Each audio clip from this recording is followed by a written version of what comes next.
ఈ 2026లో నువ్వు హ్యాపీగా ఉండాలంటే, నువ్వు అనుకున్నయన్నీ జరగాలంటే 2 విషయాలున్నాయి. ఆ 2 విషయాలు మాత్రమే ఈ 2026లో నువ్వేంటి అనేది డిసైడ్ జేస్తాయి. దాంట్లో ఒకటి కల్లో కూడా ఎవరి మీద హోప్స్ పెట్టుకోకు. రెండోది అసలు ఊహకు కూడా ఎవరి మీద నమ్మకం పెట్టుకోకు. ఈ 2 మాత్రమే నీ కెరియర్‌ని గాని, నీ ప్రశాంతతను గాని, నీ హ్యాపీనెస్‌ని గాని డిసైడ్ జేస్తాయి. మరీ ఇంత నెగెటివ్ అయిపోతే ఎలా? అనే ఆలోచన రావచ్చేమో నీకు. ఇది నెగెటివ్ థింకింగ్ కాదు. జాగ్రత్త పడడం. ఎందుకంటే గడిచిపోయిన చాలా సంవత్సరాల్లో నువ్వు చాలా మందిని నమ్మావు. చాలా మంది మీద నమ్మకాలు పెట్టుకున్నావు. చాలా ఆశలు పెట్టుకున్నావు. కానీ నీకిప్పుడు ఎన్ని సంవత్సరాలనేది పక్కన పెట్టు. గడిచిపోయిన సంవత్సరాల్లో నమ్మకాలు నిలబెట్టుకున్నోళ్ళు ఎంతమందున్నారు? నువ్వు పెట్టుకున్న ఆశలు ఎంతవరకు నిలబడ్డాయి? ఏమీ లేదు కదా! నాకు తెలిసి 100% ప్రతి ఒక్కడు ఈ హోప్స్ పెట్టుకునే విషయంలో, లేదంటే ఒకళ్ళని నమ్మే విషయంలో 100% ఫెయిల్ అయిపోయారు. మనిషి అన్న ప్రతి ఒక్కడు ఫెయిల్ అయిపోతాడు ఖచ్చితంగా. ఎందుకంటే ఈ రెండిట్లోనే ఉంది మ్యాజిక్కు. బాగా కోట్లు సంపాదించేసినోళ్ళు, బాగా గొప్పోళ్ళయిపోయినోళ్ళు, అసలు వాళ్ళు చిటికేస్తే కొండ మీద కోతిని కూడా తీసుకురాగలిగే స్థాయిలో ఉన్నోళ్ళు కూడా ఈ రోజన్న రోజు బాధపడే విషయం ఏంటి అంటే ఈ 2 విషయాల్లోనే. అంత ఐశ్వర్యం ఉండి కూడా ఒకళ్ళని నమ్మి మోసపోతున్నారు. అంత ఐశ్వర్యం ఉండి కూడా కొంతమంది మీద ఆశ పెట్టుకొని, అది దక్కకపోగా ఆ బాధతో కుమిలి కుమిలి బతుకుతున్నారు. ఈ 2 విషయాలు ఈ ఆశ పెట్టుకోవడం, ఈ నమ్మకం పెట్టుకోవడం అనేది గొప్పోడికైనా ఒకలాగా ఉంటది. గతి లేనోడికైనా ఒకలాగే ఉంటది. ఇది మనిషిని పిండేస్తదనమాట. ఎందుకంటే అన్నీ ఉంటాయబ్బా! సర్వం ప్రతి హంగు ఉంది. పంచభక్ష పరమాన్నాలున్నాయి. అంతా బావుంది. సంపాదించుకుంటున్నాం రూ. 4. కానీ "రేయ్! ఈడు మనోడురా. రేయ్! ఇది మందిరా" అని చెప్పి ఒక హోప్ క్రియేట్ అయిపోయి, ఒక నమ్మకం పెరిగిపోయి, సర్వం ఈళ్ళే. ఈళ్ళే కదా మనం. అసలు ఈళ్ళకి మించి మనకెవరున్నారు అనే థియరీ నువ్వెప్పుడు రాసేసుకుంటావో నీ పర్సనల్‌గా, అప్పటి నుంచే నీ ప్రశాంతత, నీ నీ లైఫు కుక్కలు చింపిన విస్తరైపోద్ది. ఇక్కడ మనం అవతలోళ్ళకి నచ్చేలా ఉన్నంత సేపు మాత్రమే నీ నమ్మకాలు, నీ ఆశలు నిలబడతాయి. ఒక్కసారి మన బిహేవియర్ అంటే మనం ఒకవేళ నిజం చెప్పాలని నొప్పించినా, లేదు ఒకవేళ ఏదైనా తేడా జరుగుతుంది అనుకున్నప్పుడు మనం నిర్మొహమాటంగా ఆళ్ళకి చెప్పడానికి ప్రయత్నించినా, ఆళ్ళకి నచ్చదు. ఎంతసేపు కళ్ళెదురకుండా "అరేయ్! ఇది కరెక్ట్ కాదు కదా! ఈడు మనోడు కదా! అరేయ్! కరెక్ట్ కాదు కదా!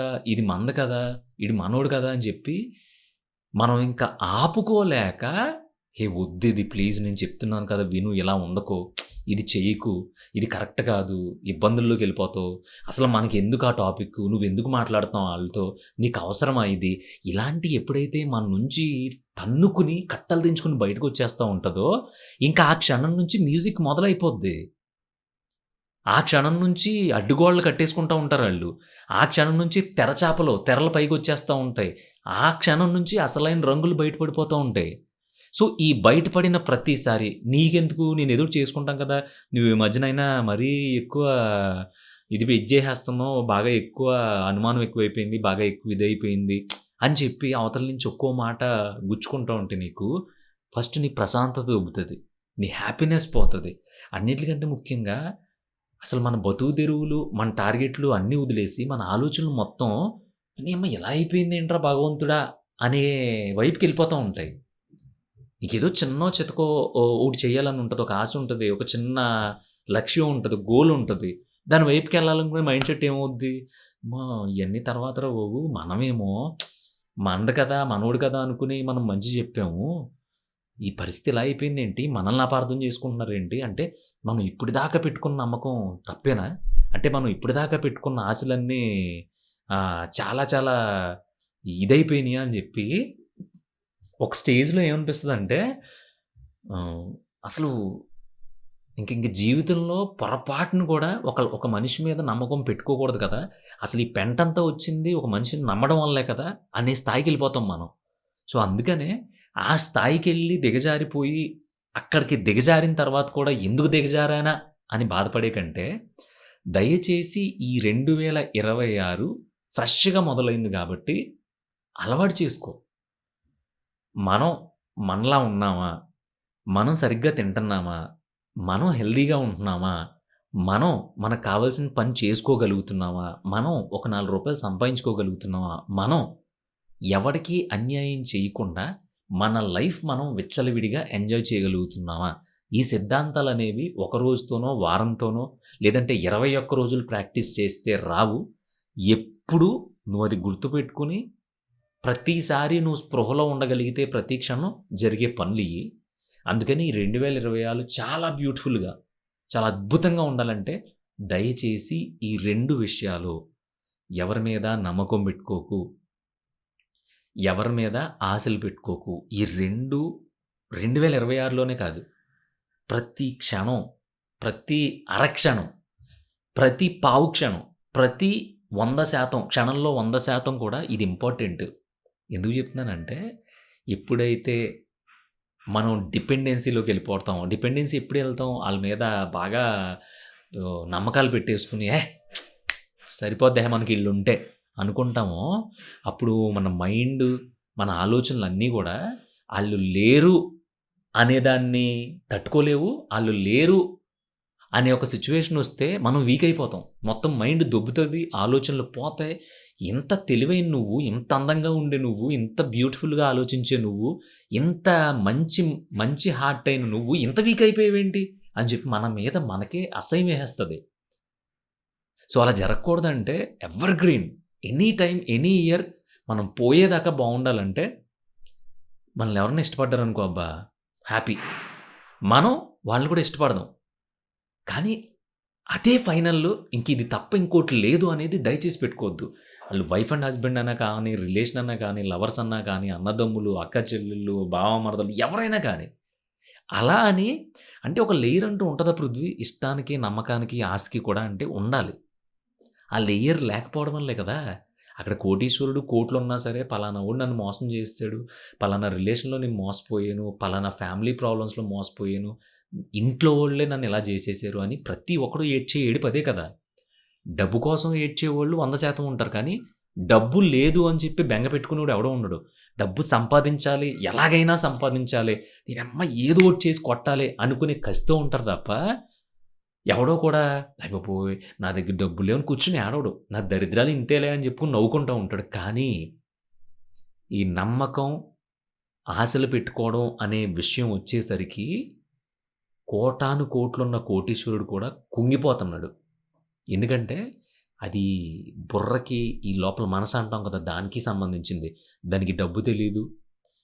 దానికి లగ్జరీ తెలీదు. దానికి ఐశ్వర్యం తెలీదు. ఏమీ తెలీదు. దానికి కావాల్సిందల్లా మన అనుకున్నదే మనకు దెబ్బ కొట్టేసింది.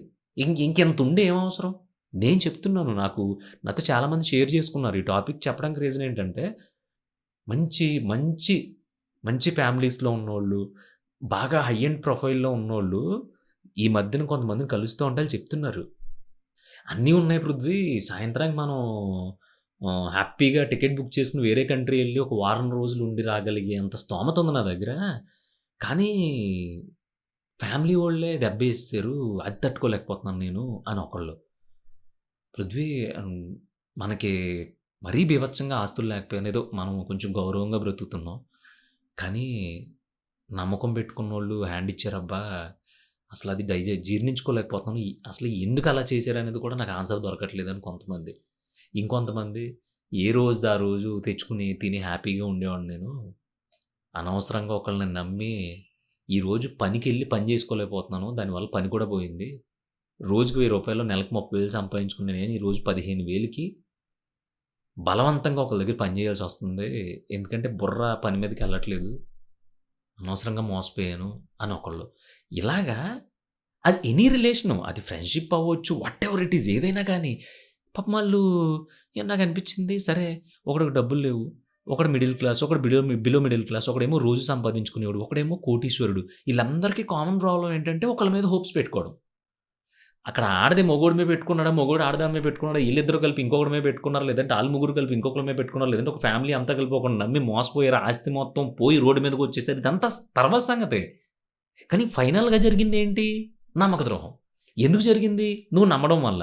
అదే నువ్వు నమ్మకపోతే ఈ పెంటంతా ఉండదు కదా! నమస్కారం అన్నారనుకో, నమస్కారం.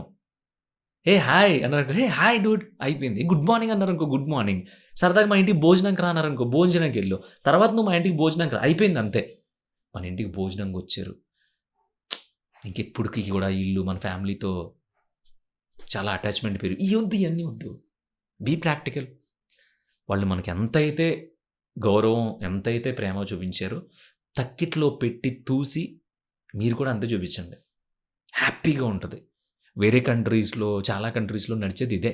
మన భారతదేశంలో అంతకంటే గొప్పగా నడుస్తుంది. కానీ ఏంటంటే, ఎక్కడైనా మోసం అనేది కామనే. ఇంగ్లీషోడికైనా, ఇటాలియనోడికైనా, ఫ్రెంచోడికైనా, భారతీయుడికైనా మోసం అనేది ఒకే రేంజ్‌లో ఉంటది. అది డబ్బు విషయంలో కాదు, మనసు విషయంలో. ఎవడైనా దెబ్బేస్తే ఇక్కడెంత కుంగిపోతామో అక్కడ కూడా అంతే కుంగిపోతారు. కాకపోతే మనకి వాల్యూస్ ఎక్కువ మన కంట్రీలో. మన మన మన తెలుగోళ్ళకి ఒక అటాచ్‌మెంటు ఎక్కువ. అంటే మిగతా వాళ్ళందరికి కాదని గానీ, మనదొక పర్టిక్యులర్ మన జీన్స్‌లో. సో, దేన్నన్నా తట్టుకోగలం గానీ, దానెమ్మో ఒకడు ఒక రూ. 1,00,000 దొబ్బేసినా మనకి ఫరక్ పడదు గానీ, నమ్మినోడు మోసం చేస్తే మాత్రం మనం నిజంగా అమ్మ మనల్ని కనేసి రోడ్డు మీద పడేసిందిరా మీ అమ్మ నిన్ను అంటే మనం ఎంత ఫీల్ అయిపోతామో, అంత ఫీల్ అయిపోతాం ఎవడన్నా మనల్ని మోసం చేస్తే. ఇది ఇంత డెప్త్‌గా ఎందుకు చెప్తున్నా అంటే నాకు జరిగింది. లిటరల్‌గా నేను గత కొన్ని సంవత్సరాలుగా చాలామందిని నమ్ముకుంటా ఫినాన్షియల్‌గా కానీ, నమ్మకం పరంగా కానీ, మాట విషయంలో కానీ, క్యారెక్టర్ విషయంలో గానీ చాలా సార్లు మోసపోయాను నేను. చాలా సార్లు మోసపోయిన ప్రతిసారి ఇంక ఈసారి అస్సలు ఎట్టి పరిస్థితిలోని అస్సలు మోసపోకూడదు, ఎవరిని నమ్మకూడదని భీష్మించి కూర్చునేవాడిని. కానీ మన బతుక్కి మన క్యారెక్టర్‌లేంటంటే నీది కావచ్చు, నాది కావచ్చు, మనం పగబట్టలేం. గుర్తుపెట్టేసుకొని అందరిని శత్రువులా చూడలేం. 2 రోజులు, 3 రోజులు ఉండేవాడిని. మళ్ళీ మూడో రోజు కామన్. మళ్ళీ ఎవరినో ఒకడిని నమ్మేవాడిని. ఒక జర్నీ.